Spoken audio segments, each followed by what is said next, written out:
कि हथेली पर रखकर नसीब तू क्यों अपना मुकद्दर ढूंढता है, हथेली पर रखकर नसीब तू क्यों अपना मुकद्दर ढूंढता है, सीख उस समंदर से जो रोज टकराने के लिए रोज नए पत्थर ढूंढता है।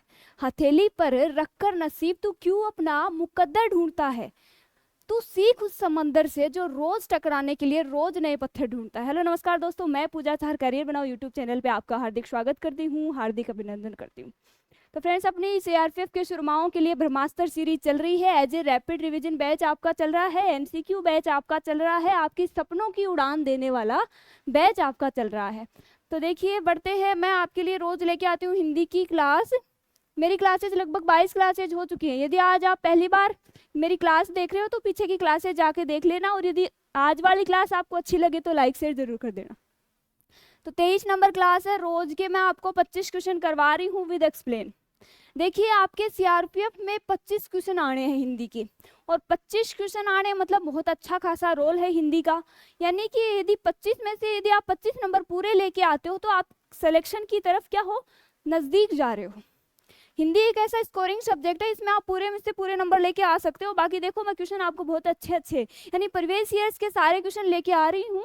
जो आपकी एग्जाम का लेवल है उस हिसाब से जो पीछे आपके क्वेश्चन पूछे गए हैं उन सारे क्वेश्चन का निचोड़ यानी कलेक्शन है वो आपके लिए लेके आ रही हूँ। तो देखिए बढ़ते हैं पहले क्वेश्चन की तरफ। पहला आपका क्वेश्चन है, निम्न विकल्पों में से अनेकार्थक शब्द का चयन कीजिए। निम्नलिखित विकल्पों में से अनेकार्थक शब्द का चयन कीजिए। देखिए आपके ग्रामर और वोकैब दोनों चीजें आएंगी, ग्रामर भी आएगी वोकैब भी आएगा। आधे क्वेश्चन आपके ग्रामर के आएंगे, आधे आपके वोकैब के आएंगे। वोकैब में आपके यही अनेकार्थक, शब्दयुगम, विलोम, पर्यायवाची ये वर्ड आएंगे, ये जो टॉपिक्स है इनसे पूछे जाएंगे। बाकी मुहावरे लोकोक्ति है वो तो कॉमन होते हैं, सब में आते ही हैं। इनके अलावा आपकी ग्रामर में यही संधि, समास, उपसर्ग, प्रत्यय वाले जो टॉपिक है नॉर्मली सभी एग्जाम्स में पूछे जाते हैं। आपकी एग्जाम है उसका कोई हाई लेवल रहने वाला नहीं है क्वेश्चंस का। क्वेश्चंस आपके बेसिक से उठाए जाएंगे, सीधे सीधे आपके क्वेश्चन उठाए जाएंगे। तो आप यदि थोड़ी सी भी ढंग से मेहनत कर लोगे तो यहाँ से आपका एक नंबर नहीं कटना चाहिए। और कंपटीशन में क्या होता है, एक एक नंबर का रोल होता है। कई कई बार तो अपन मतलब पेपर में जो कट ऑफ रहती है उससे एक या फिर आधे नंबर से भी रह जाते हैं। उसमें क्या होता है, अपन बोल देते हैं किस्मत, अब मेरी किस्मत अच्छी नहीं थी। देखिए अपन पेपर देने के बाद अपन को ये नहीं रहना चाहिए, अपन को ये गिल्टी फील नहीं होना चाहिए कि काश मैं थोड़ा सा और पढ़ लेता। अभी टाइम है आपके पास, अभी आप और थोड़ा सा यदि आप थोड़ी मेहनत और कर लोगे तो आपका वो रोना नहीं रोना पड़ेगा बाद में कि मैं काश थोड़ी सी और मेहनत कर लेता। तो अच्छे से पढ़िए। देखिए हिंदी में क्वेश्चन आपके गलत नहीं होने चाहिए, हिंदी में वैसे होंगे भी नहीं। यदि आपने पीछे की क्लासेज ली है और आगे जो चल रही हैं वो क्लासेज भी यदि आप कंटिन्यू रखते हो ना तो आपका हिंदी में एक भी नंबर नहीं कटेगा। देखिए जो आपकी ग्रामर है उसको करने का, यदि क्वेश्चंस को करने का भी मैं अलग अलग वे बता रही हूँ किस तरीके से करने हैं, किस तरीके से आपको ऑप्शन काटने हैं। सबसे पहले आपको क्वेश्चन है वो ढंग से पढ़ना है, फिर एक एक ऑप्शन को काटिए। 4 ऑप्शन आते हैं क्वेश्चन में, 2 तो ऑप्शन ऐसे होते हैं जो कोई मैच मतलब रिलेटेड ही नहीं होते हैं क्वेश्चन से। 2 ऑप्शन ऐसे होते हैं जो बिल्कुल भी मैच नहीं करते हैं, 2 होते हैं वो 50-50 चांस रहता है उनमें। 50% ऐसे रहता है कि ये आंसर हो सकता है, 50% ये होता है कि इसमें नहीं मतलब थोड़ा सा रिलेटेड होते हैं 2 ऑप्शन, और 2 तो बिल्कुल ही हट जाते हैं। तो यहाँ पे देखिए निम्न विकल्पों में से अनेकार्थक शब्द का चयन कीजिए। अनेकार्थक शब्द पूछा गया है तो पहला आपका ऑप्शन है देखिए नासिक, दूसरा है कान, तीसरा है अंग और 4 नंबर है आपका नेत्र। तो क्या पूछा है, अनेकार्थक शब्द का चयन करना है। तो यहाँ पे अनेकार्थक शब्द आपका हो जाएगा अंग, यानी ऑप्शन नंबर 3 है वो आपका बिल्कुल सही है। अगला है निम्नलिखित अनेकार्थक शब्द का दूसरा अर्थ बताइए। ये अनेकार्थक शब्द दिया हुआ है उसका दूसरा अर्थ पूछ रहे हैं। तो पहला आपका ऑप्शन देखिए अज यानी अजन्मा, इसका दूसरा अर्थ पूछा गया है। तो पहला आपका ऑप्शन है आजन्म, दूसरा है निर्भीक, तीसरा है आजीवन और 4 नंबर है आपका ईश्वर। अब देखिए अज का दूसरा अनेकार्थक शब्द होता है ईश्वर। क्या होता है, ईश्वर होता है, यानी ऑप्शन नंबर 4 है वो आपका बिल्कुल सही है। अगला है निम्नलिखित अनेकार्थक शब्द का दूसरा अर्थ बताइए। अनेकार्थक शब्द आपका दे रखा है परमत यानी स्वेच्छाचारी। तो पहला आपका ऑप्शन है उन्मत्त, दूसरा है परपीड़ित, तीसरा है परितप्त और 4 नंबर है आपका उत्कृष्ट। तो परमत का दूसरा अनेकार्थी शब्द क्या होगा, उन्मत्त, यानी ऑप्शन नंबर 1 है वो आपका बिल्कुल सही है। अगला है अंतर्राष्ट्रीय हिंदी कवि सम्मेलन का रिक्त स्थान स्वयं में बड़ा काम है। ये रिक्त स्थान वाला क्वेश्चन देखिए 1 या 2 क्वेश्चन यहाँ से आएंगे और ये इजी है और आप गलत कर देते हो। यदि आपको वाक्य शुद्धि नहीं आ रही है वाक्य शुद्धि पे डिपेंड करेगा। एक एक ऑप्शन को रखिए और जिस भी ऑप्शन को रखने से आपका वाक्य शुद्ध हो रहा है वही आपका आंसर हो जाएगा। देखने में इजी है लेकिन एक एक ऑप्शन को रखिए, जिससे भी वाक्य शुद्ध होता है वही आपका आंसर हो जाएगा। देखिए, अंतर्राष्ट्रीय हिंदी कवि सम्मेलन का पहला आपका ऑप्शन उठाइए प्रयोजन। प्रयोजन को रखिए यहाँ पे। अंतर्राष्ट्रीय हिंदी कवि सम्मेलन का प्रयोजन स्वयं में बड़ा काम है, या फिर अंतर्राष्ट्रीय हिंदी कवि सम्मेलन का आरक्षण स्वयं में बड़ा काम है। तीसरा है आपका अंतर्राष्ट्रीय कवि सम्मेलन का आयोजन स्वयं में बड़ा काम है, या फिर चौथा है आपका अंतर्राष्ट्रीय हिंदी कवि सम्मेलन का संगठन स्वयं में बड़ा काम है। आंसर कीजिए फटाफट, कौन सा जो वाक्य यानी कौन सा विकल्प रखने से आपका वाक्य शुद्ध हो रहा है। तो देखिए, अंतर्राष्ट्रीय हिंदी कवि सम्मेलन का आयोजन है वो स्वयं में क्या है, एक बड़ा काम है, यानी ऑप्शन नंबर 3 है वो यहाँ पे बिल्कुल फिट बैठ रहा है। ये रखने से आपका वाक्य है वो शुद्ध बन रहा है। ठीक है, तो ऑप्शन नंबर 3 है वो आपका बिल्कुल सही। अगला है वायुयान के उतार चढ़ाव से यात्री घबरा गए। वायुयान है वो खराब हो गया होगा, उसके उतार चढ़ाव से क्या हो गया, यात्री घबरा गए, पर चालक ने उन्हें रिक्त स्थान किया। क्या है, वही रिक्त स्थान का क्वेश्चन है। वायुयान के उतार चढ़ाव से यात्री घबरा गए पर चालक ने उन्हें रिक्त स्थान किया। पहला आपका ऑप्शन है निरस्त, दूसरा है विश्वस्त और तीसरा है आश्वस्त और 4 नंबर है आपका संतुष्ट। बताइए आंसर। एक एक ऑप्शन को उठाइए और रखिए वहां पे। यही इसका तो यही फंडा है। यहाँ पे कोई न तो कोई रूल लगेगा, कुछ भी नहीं लगेगा, यहाँ पे कोई कॉन्सेप्ट नहीं। यहाँ पे आपका माइंड काम करेगा, यहाँ पे आपका जो दिमाग है वो किस तरीके से काम करता है। एक एक वर्ड को विकल्प को रखिए, जो रखने से आपका वाक्य शुद्ध होता है वही आपका आंसर हो जाएगा। बहुत ईजी है। वायुयान के उतार चढ़ाव से यात्री घबरा गए पर चालक ने उन्हें निरस्त कर दिया। पहला आपका ऑप्शन हो गया निरस्त। दूसरा है वायुयान के उतार चढ़ाव से यात्री घबरा गए पर चालक ने उन्हें विश्वस्त कर दिया, या फिर वायुयान के उतार चढ़ाव से यात्री घबरा गए पर चालक ने उन्हें आश्वस्त कर दिया, या फिर वायुयान के उतार चढ़ाव से यात्री घबरा गए पर चालक ने उन्हें संतुष्ट कर दिया। अब देखिए, वायुयान है या फिर कोई भी, बस मान लो कुछ भी आपका जो साधन है वो मान लो, यदि वो खराब हो रहा है या फिर उसकी स्थिति खराब होती जा रही है, या तो वो एक्सीडेंट के मोड पे हो, तो उस टाइम चालक है वो आपको निरस्त करता है क्या, या फिर विश्वस्त करता है, या फिर संतुष्ट करता है। कौन सा जो विकल्प है वो सही बैठेगा।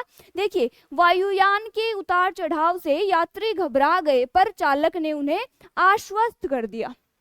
आश्वस्त कर दिया। देखिए, आश्वस्त में ये से आता है, वाक्य शुद्धि में पूछ ले तो क्या करता है चालक, आपको आश्वस्त करता है। ऑप्शन नंबर 3 है वो आपका बिल्कुल सही। अगला है रिक्त स्थान में सही विकल्प भरिए।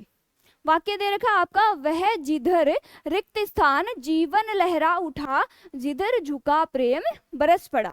वाक्य है आपका, वह जिधर रिक्त स्थान जीवन लहरा उठा, जिधर झुका प्रेम बरस पड़ा।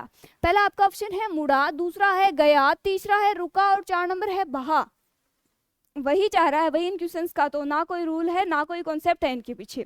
एक एक को उठाओ, वहां पे टिकाओ। जो जिस भी विकल्प को टिकाने से आपका वाक्य वो सुंदर बन रहा है, यानी कि अच्छा दिख रहा है, यानी कि शुद्ध हो रहा है। जो भी वाक्य विकल्प से शुद्ध हो रहा है, वाक्य जिस भी विकल्प से शुद्ध आ रहा है वही आपका आंसर हो जाएगा। तो देखिए, जिधर मुड़ा, वह जिधर मुड़ा जीवन लहरा उठा, जिधर झुका प्रेम बरस पड़ा, या फिर वह जिधर गया जीवन लहरा उठा, जिधर झुका प्रेम बरस पड़ा, या फिर तीसरा है वह जिधर रुका जीवन लहरा उठा और जिधर झुका प्रेम बरस पड़ा, या फिर वह जिधर बहा, वह जिधर बहा जीवन लहरा उठा, जिधर झुका प्रेम बरस पड़ा। आंसर कीजिए फटाफट। वह जिधर, एक एक ऑप्शन को उठाइए और बताइए आंसर। तो देखिए, वह जिधर मुड़ा, वह जिधर भी मुड़ा वहां जीवन लहरा उठा उस तरफ, और जिधर झुका प्रेम है वो बरस पड़ा। यानी कोई अच्छा आदमी होगा आपकी तरह, जैसे आप अच्छे हो वैसे ये भी कोई आदमी है वो अच्छा होगा। जिधर भी आप जाते हो आपका जीवन लहरा उठता है, और जिधर आप झुकते हो वही प्रेम है वो क्या बरस पड़ता है। जहां भी जाओ अच्छा बोलिए। देखिए सुनिए, एक तो आप क्या सुनो सबकी। यदि आपका सामने वाला है वो आपको कुछ बता रहा है तो सुनो, उसकी शांति पूर्वक बैठ के सुनो। अपने जो मत है वो बाद में रखो, पहले सामने वाले की सुनो सारी बातें। देखिए सुनो सबकी और करो अपने मन की, जो आपको ठीक लगे वही करो। आपके जो पेरेंट्स है यानी मम्मी पापा, उनको अच्छा लगे वो करो, लेकिन सुनो सबकी, ठीक है ना। तो वह जिधर मुड़ा जीवन लहरा उठा, जिधर झुका प्रेम बरस पड़ा। ऑप्शन नंबर 1 है वो आपका बिल्कुल सही है। अगला है वाणी प्लस औचित्य का सही संधि विच्छेद कौन सा है? वाणी प्लस औचित्य का सही संधि विच्छेद पूछा गया है।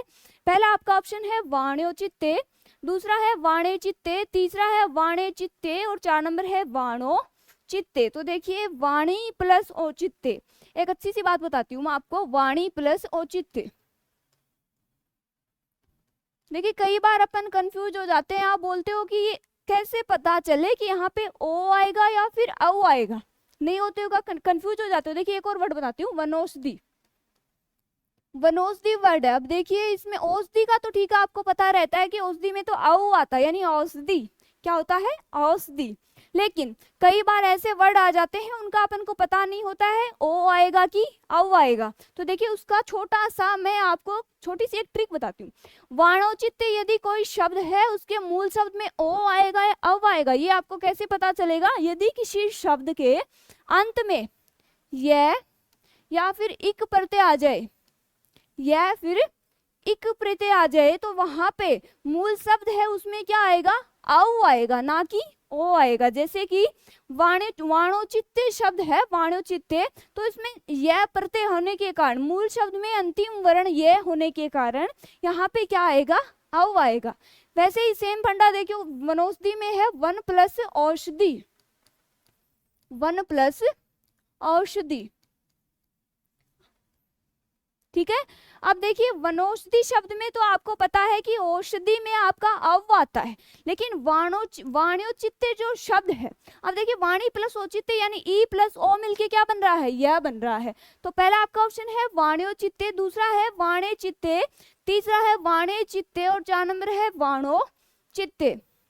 तो देखिए ओ कैसे आया यहाँ पे समझ में आ गया ना। किसी भी मूल शब्द है उसका अंतिम वर्ण यदि यह या इक प्रत्यय होता है तो वहां पे मूल शब्द में ओ ने आके क्या आता है? औ आता है। और औषधि को आपको वैसे ध्यान में रखना है, औषधि होता है ना कि औषधि होता है। शब्द को आप बोलोगे तो आपको ऑटोमेटिक पता चल जाएगा कि लिखना क्या है। तो देखिए इसमें आपका ऑप्शन नंबर 1 है वो आपका बिल्कुल सही है, यानी वाण्यो चित्ते, वाणी प्लस औचित्य बराबर वाण्यो चित्ते। अगला है अन्वीक्षण का सही संधि विच्छेद कौन सा होगा? अन्वीक्षण शब्द दे रखा है, उसका सही संधि विच्छेद कौन सा होगा? देखिए पहला आपका ऑप्शन है अनु प्लस इक्षण, दूसरा है अन प्लस विक्षण, तीसरा है अनु प्लस इक्षण और 4 नंबर है अनु प्लस इक्षण, ठीक है। तो देखिए अन्वीक्षण शब्द की बात करते हैं, अन्वीक्षण शब्द की बात करते हैं। अब देखिए एक होता है आपका इक्षण, एक होता है आपका ईश, एक होता है आपका इंद्र और एक होता है आपका ईश्वर। इनको ध्यान में रखना है। ये बहुत बार कैसे पूछे जाते हैं, इसलिए नहीं पूछे जाते हैं कि शब्द में मूल शब्द कौन सा है, ये नहीं पूछे जाते हैं, ये ई के लिए पूछे जाते हैं स्पेशली कि इसमें ई कौन सा आएगा। तो देखिए इक्षण, ईश और ईश्वर, इनमें तो क्या आता है? ई बड़ा आता है और इंद्र में आपका क्या आता है? ई छोटा आता है। तो देखिए अन्वीक्षण शब्द में मूल शब्द है आपका इक्षण और इक्षण में ई कौन सा आएगा? बड़ा आएगा।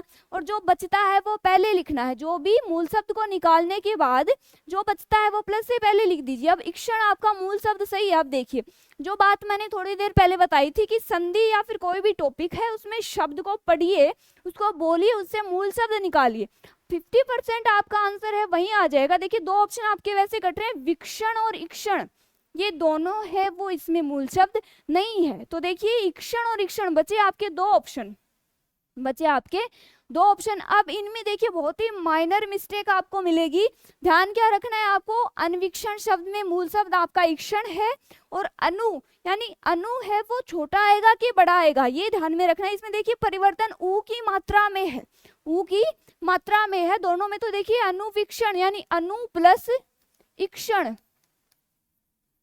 अनु प्लस इक्षण, तो देखिए अनु है वो नु क्या आएगा? छोटा आएगा। तो तो अनु जो उपसर्ग भी होता है वो उसमें मात्रा क्या होती है, छोटी होती है। तो ऑप्शन नंबर 1 है वो आपका बिल्कुल सही है। ये इक्षण, ईश, इंद्र, ईश्वर, ये वर्ड आपको ध्यान में रखने हैं। यहाँ पे ई की मिस्टेक के लिए ये वर्ड पूछे जाते हैं, ना कि आपसे ये पूछे जाते हैं कि लिखे कैसे जाते हैं। तो अनु प्लस इक्षण यानी ऑप्शन नंबर 1 है वो आपका बिल्कुल सही। अगला है शीत ऋतु, शीत ऋतु है। शीत ऋतु का सही संधि विच्छेद कौन सा है, शीत ऋतु का सही संधि विच्छेद कौन सा है।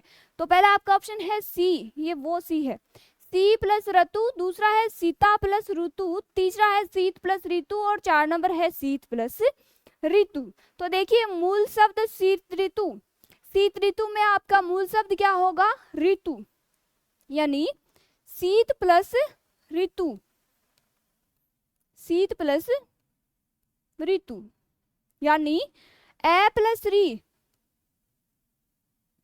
मिलके क्या बन रहे हैं, रे बन रहे हैं। यानी शीत ऋतु का संधि विच्छेद होगा शीत प्लस ऋतु, यानी ए प्लस री मिलके क्या बन रहे हैं, रे, यानी शीत ऋतु, शीत ऋतु, यानी रे की ध्वनि आ रही है तो मूल शब्द में जो पहला वर्ण क्या होगा, री होगा। तो शीत ऋतु का संधि विच्छेद हो जाएगा शीत प्लस ऋतु। अब देखिए ये तो बहुत ही इजी कर दिया एग्जामिनर ने कि ऋतु है वो लिखा कैसे जाता है। आपको यदि रे की ध्वनि आ रही है तो मूल शब्द में आपका पहला वर्ण है वो क्या आएगा, री आएगा। क्या आएगा, री आएगा। तो देखिए यहाँ पे ऋतु, ऋतु और ऋतु ये तो कोई मूल शब्द नहीं होते हैं। ऋतु लिखा कैसे जाता है, री आएगा फिर तू आएगा, यानी ये तो आपको वैसे भी नहीं आ रहा हो तो सीधा सीधा यहाँ पे मूल शब्द के, देखिए मैंने बताया था आपको शब्द में यदि मूल शब्द निकालना आ गया तो आधा काम आपका वहीं पूरा हो जाएगा। ठीक है, तो यहाँ पे ऑप्शन नंबर 3 है वो आपका बिल्कुल सही। अगला है रित्यानुसार शब्द का सही संधि विच्छेद कौन सा होगा।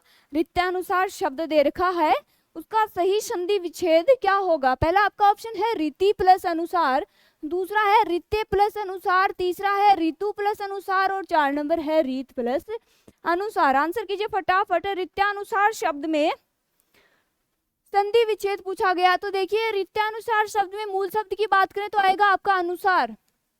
क्या आएगा, अनुसार, और जो बचता है वो प्लस से पहले लिख दीजिए यानी रीति प्लस अनुसार। अब ई प्लस ए मिलके क्या बन रहे हैं, यह बन रहे हैं। ई प्लस ए मिलके क्या बन रहा है, ये बन रहा है।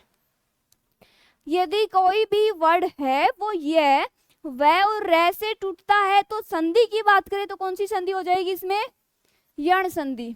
कौन सी हो जाएगी, यण संधि। यदि यह वह रे से टूटता है, यह वह रे से कोई शब्द है वो टूटता है। इसके अलावा देखिए कोई वर्ड है जिसमें त्रय का क्या हो रहा है, त्रि हो रहा है, तो वहां पे भी आपको बिना सोचे समझे संधि कौन सी टिकानी है, यण संधि टिकानी है। देखिए संधि में आपको कोई दिक्कत नहीं होनी चाहिए। यदि फिर भी आपको दिक्कत होती है तो मैं जल्दी संधि के लिए स्पेशल आपके लिए वीडियो लेके आ जाऊंगी। संधि तो आपकी लाइफ में ही गलत नहीं होगी। ठीक है, रित्यानुसार शब्द में मूल शब्द है आपका अनुसार और जो बचता है वो प्लस से पहले लिख दीजिए। अब देखिए ऋतु है, रीत है और रित्य है, ये तीनों देखिए जो खंडन किया हुआ है, शब्द का जो खंडन किया हुआ है उसको मंडन करते समय वही जो शब्द है वो पुनः बनना चाहिए। अब देखिए यदि रित्य प्लस अनुसार लेंगे तो ए प्लस ए यानी क्या बनेगा, यहाँ पे आ बनेगा और रित्यानुसार बनेगा जो कि आपका शब्द है क्वेश्चन में क्या है, रित्य अनुसार है। अगला देखिए ऋतु प्लस अनुसार ऊ प्लस ए मिलके क्या बनते हैं, यहाँ पे ऊ प्लस ऊ प्लस ए मिलके कुछ भी नहीं बनता यानी कुछ नया ही वर्ड बनेगा। तो रित्य अनुसार में क्या बनना चाहिए आपको, यह बनना चाहिए और यह के लिए ई प्लस ए का क्या होता है, मेल होता है। जहां पे भी ई प्लस ए मिलेंगे वहां पे क्या बनेगा, यह बनेगा और यह बनने के कारण उस शब्द में संधि कौन सी होगी, यण संधि होगी। और यण संधि है वो आपके स्वर संधि का उपभेद है यानी पार्ट है। तो रित्य अनुसार का सही संधि विच्छेद होगा रीति प्लस अनुसार। ऑप्शन नंबर 1 है वो आपका बिल्कुल सही है। अगला है मिठास शब्द में किस प्रत्यय का प्रयोग हुआ है। मिठास शब्द में किस प्रत्यय का प्रयोग हुआ है। पहला आपका ऑप्शन है मीठा, दूसरा है ठास, तीसरा है आस और 4 नंबर है प्यास। अब देखिए सबसे पहले तो आपको ये पता होना चाहिए कि प्रत्यय होते क्या है। वे शब्दांश जो किसी शब्द के अंत में जुड़ के उसके अर्थ में क्या कर देते हैं, परिवर्तन कर देते हैं, वही क्या होते हैं, प्रत्यय होते हैं। तो मिठास शब्द की बात करें, मिठास जो शब्द है उसमें मूल शब्द है आपका मीठा और प्रत्यय क्या हो जाएगा, आस हो जाएगा।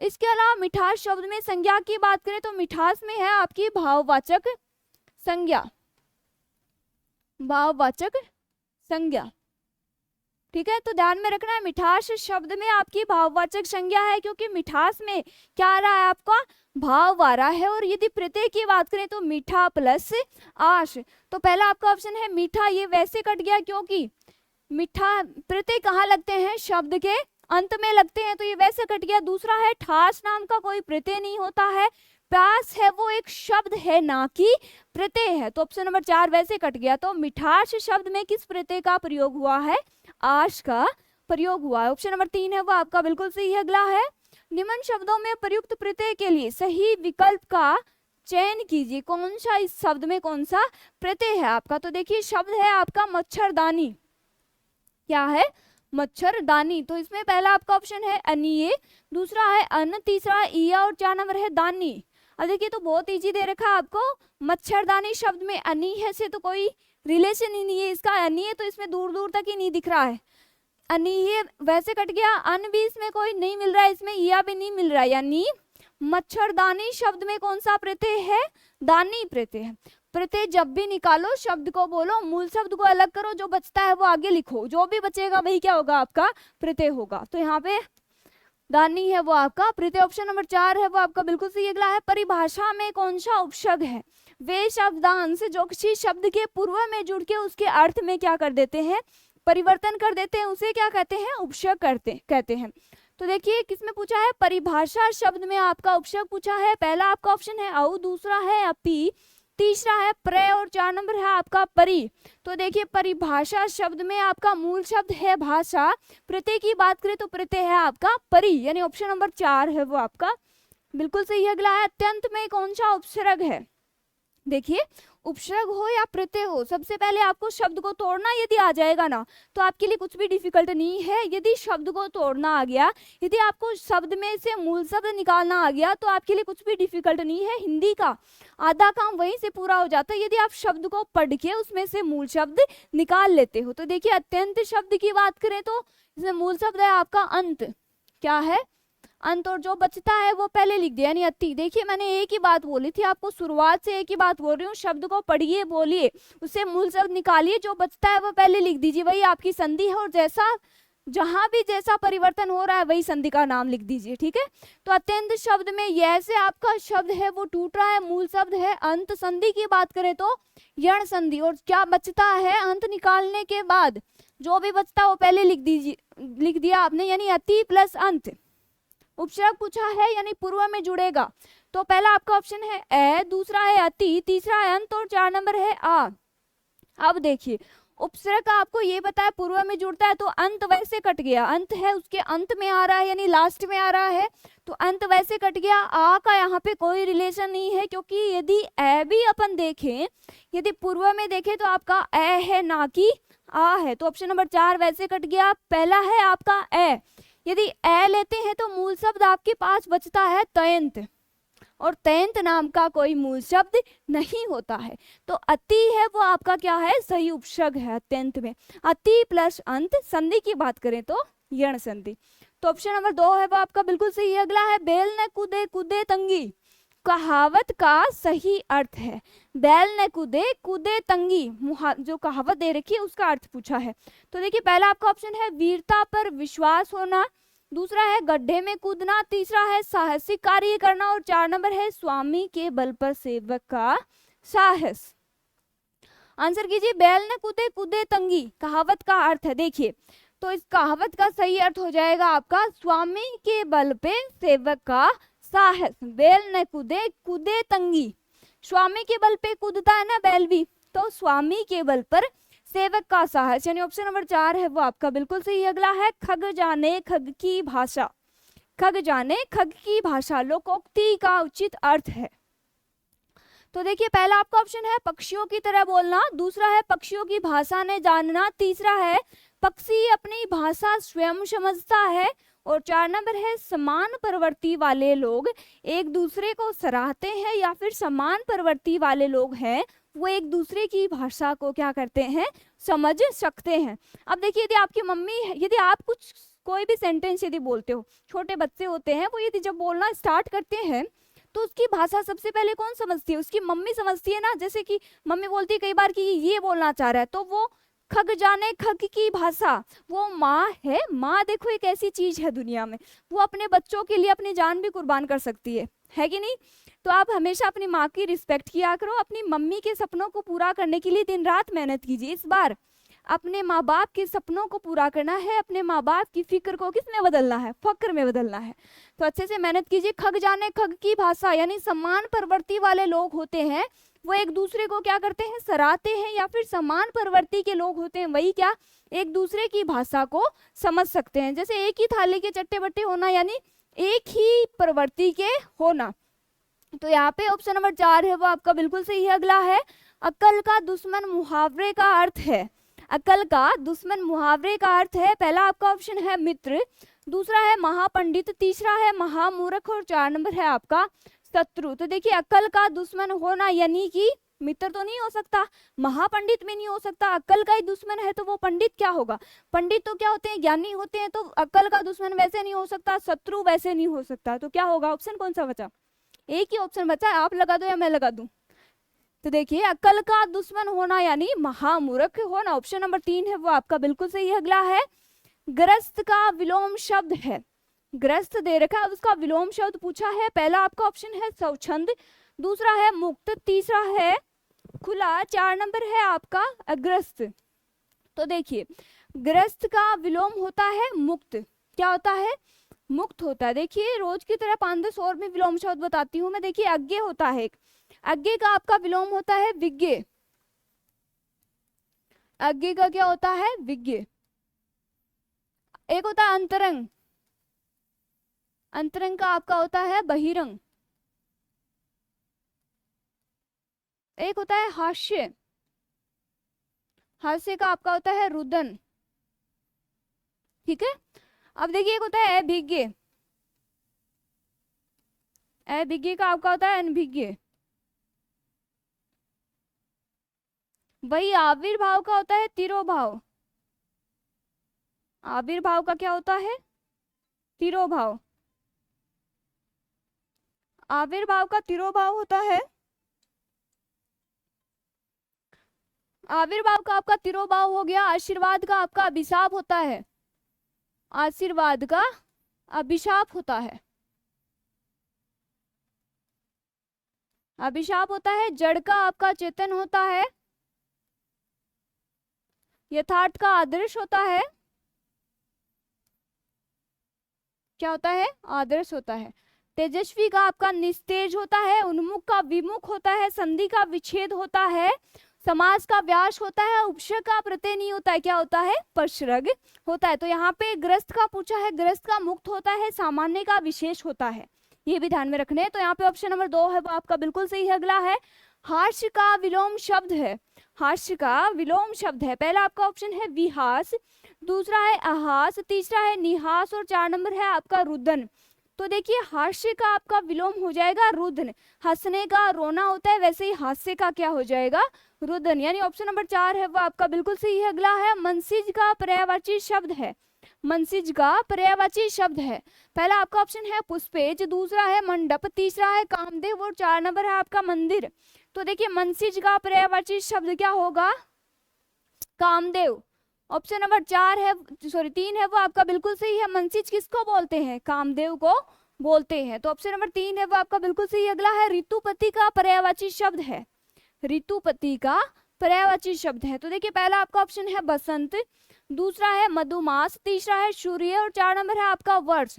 तो देखिए ऋतुपति क्या होता है, ऋतुपति किसको बोलते हैं, बसंत को बोलते हैं। ऋतुओं की रानी कौन सी होती है, बसंत होती है। तो ऑप्शन नंबर 1 है वो आपका बिल्कुल सही है। अगला है षटपद का पर्यायवाची शब्द है, षटपद किसको बोलते हैं, षटपद का पर्यायवाची क्या होता है? तो पहला आपका ऑप्शन है तितली, दूसरा है भ्रमर, तीसरा है मकड़ी और 4 नंबर है केकड़ा। तो देखिए षटपद का पर्यायवाची आपका होता है भ्रमर। भ्रमर होता है, उसका ही दूसरा नाम क्या होता है, षटपद होता है। तो ऑप्शन नंबर 2 है वो आपका बिल्कुल सही है। अगला है आदि से अंत तक, आदि से अंत तक। अब देखिए एक आदि ये होता है, एक होता है आदि और एक होता है आदि। तो देखिए इस आदि का विलोम की बात करें तो होता है अंत, और इसकी बात करें तो होता है अभ्यस्त। क्या होता है, अभ्यस्त। इस आदि के अर्थ की बात करें तो होता है आरंभ, आरंभ होता है, और इसका क्या होता है, अंत होता है।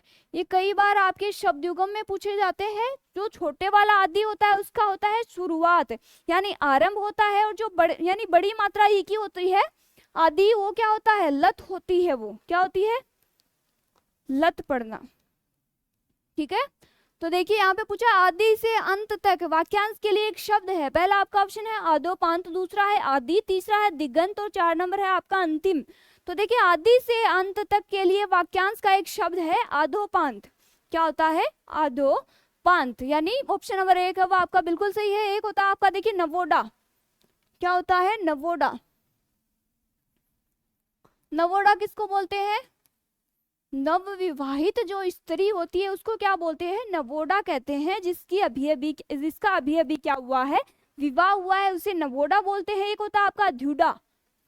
क्या होता है, अध्युडा। ये शब्द है, बार बार एग्जाम में पूछे जाते हैं, नवोडा और अध्युडा।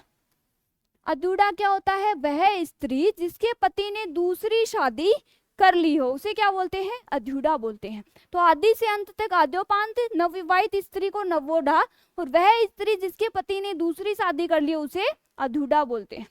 तो ऑप्शन नंबर 1 वो आपका बिल्कुल सही। अगला है किसी प्रतियोगिता में विजयी होने पर दिया जाता है। उपयुक्त शब्द का चयन कीजिए। किसी प्रतियोगिता में यदि आप विजयी होते हैं तो उस समय आपको दिया जाता है, यानी कुछ गिफ्ट वगैरह दी जाती है, उनको क्या बोला जाता है। उपयुक्त शब्द का चयन कीजिए। पहला आपका ऑप्शन है पुरस्कार, दूसरा है पारितोषिक, तीसरा है उपहार और 4 नंबर है प्रेमोपहार। तो देखिए किसी प्रतियोगी परीक्षा में यानी किसी प्रतियोगिता में विजयी होने पर जो आपको दिया जाता है उसे बोलते हैं उपहार। क्या बोलते हैं, उपहार। ऑप्शन नंबर 3 है वो आपका बिल्कुल सही। अगला है संख्य भाव मिश्रित अनुराग को कहते हैं। संख्य भाव मिश्रित अनुराग को क्या कहते हैं। उपयुक्त शब्द का चयन करना है। पहला आपका ऑप्शन है प्रेम, दूसरा है स्नेह, तीसरा है संख्य भाव और 4 नंबर है प्रणय। तो देखिए संख्य भाव मिश्रित अनुराग को कहते हैं प्रणय। क्या कहते हैं, प्रणय। यानी ऑप्शन नंबर 4 है वो आपका बिल्कुल सही है। कुछ शब्द शुद्धि के वर्ड आपको बताती हूँ। देखिए आशीर्वाद शब्द है वो बार बार आपके एग्जाम में पूछा जाता है, अब तो आपके रटा गया होगा। आशीर्वाद में रह है वो सी पे न लग के किस पे लगता है, वह पे लगता है। एक आपका होता है आविर्भाव शब्द है, वो भी बार बार पूछा जाता है। आविर्भाव सेम वर्ड है दोनों। देखिए एक देखिए उज्जवल शब्द है, उसमें दोनों जय है वो आधे आते हैं, बार बार एग्जाम में पूछा जाता है। डबल जय आते हैं और दोनों क्या आते हैं, आधे आते हैं। उज्जवल से ही आपका प्रोज्वल बनता है, उसमें भी अपन कई बार गलती कर देते हैं। देखिए यदि आपको संधि आ रही है तो उसमें आपका शब्द शुद्धि वाला उपशब्द पढ़ते सारे टॉपिक सही हो जाएंगे। प्रोज्वल में भी मूल शब्द आपका उज्जवल है और उपशब्द आपका है प्र, यानी प्र प्लस उज्जवल। एक मात्रा से टूट रहा है। संधि की बात करें तो गुण संधि, मूल शब्द उज्जवल और आपका उपशब्द क्या हो जाएगा, प्र हो जाएगा। तो देखिए प्रोज्वल हो गया आपका। एक त्योहार शब्द में अपन बहुत बार गलती करते हैं, त्योहार शब्द में ओ की मात्रा एक आएगी। एक श्राप होता है, श्राप नहीं होता, ये बहुत बार अपन गलती करते हैं। रामायण महाभारत में देखते हैं और बोल देते हैं कि उसने उसको श्राप दिया। श्राप नहीं होता है, क्या होता है, साप होता है। आशीर्वाद का विलोम क्या होता है, अभिशाप होता है, उसमें भी स आता है, श्रेय नहीं आता है। एक श्राप हो गया। एक देखिए बारात होता है, एक बारात होता है। क्या होता है, बारात होता है। एक बादाम बोलते हैं अपन, देखिए बादाम नहीं होता, बादाम होता है। बारात और बारात ये शब्द युगम में पूछे जाते हैं। बारात होता है वो तो अपनी शादी वाली यानी दूल्हे की बारात होती है, और एक बारात होता है जो अपन बोलते हैं वो देखिए अपन जश्न वाली बारात नहीं होती है, वो बारात आपकी शव यात्रा होती है। ठीक है, तो एक है आपका देखिए मिष्टान शब्द की बात करें, ये भी बहुत बार एग्जाम में पूछा जाता है। इसमें ठे नहीं आता, क्या आता है, टे आता है, और नए आपके डबल आते हैं। एक आपका सन्यासी शब्द है, सन्यासी शब्द में भी आपके नए है वो दोनों क्या आते हैं, डबल आते हैं। एक आपका आता है पुनरावलोकन। पुनरावलोकन शब्द की बात करें, देखिए पुनरावलोकन नहीं होता, पुनरावलोकन होता है। एक होता है आपका अभ्यारण्य शब्द की बात करें, अभ्यारण्य शब्द में अपन बचपन से ही भय है वो आधा लिखते आए हैं, बचपन से आधा लिख दो कोई दिक्कत नहीं है, अभी एग्जामिनर आपको नहीं बख्शेगा। बचपन में जो टीचर थे वो मतलब उन्होंने आपको बख्श दिया, लेकिन अब एग्जामिनर नहीं बख्शेगा। तो अब अभ्यारण्य है उसमें भय आपका क्या आएगा, पूरा आएगा। तो देखिए आपके 25 क्वेश्चन हो चुके हैं पूरे, रोज की तरह आपके 25 क्वेश्चन हो चुके हैं पूरे। तो देखिए लेक्चर आपका हो चुका है पूरा, रोज के वही 25 क्वेश्चन मैंने करवा दी हैं, 22-23 क्लासेज आपकी पूरी हो चुकी है। यदि आज आप क्लास में पहली बार आए हो तो क्लास को प्लीज लाइक शेयर कर दीजिए, और यदि वीडियो अच्छा लगे तो पीछे के वीडियो भी एक बार जाके प्लेलिस्ट में देख लेना। तो आज के लिए इतना ही, मिलते हैं नेक्स्ट वीडियो में, तब तक के लिए bye bye, take care, keep learning and keep exploring.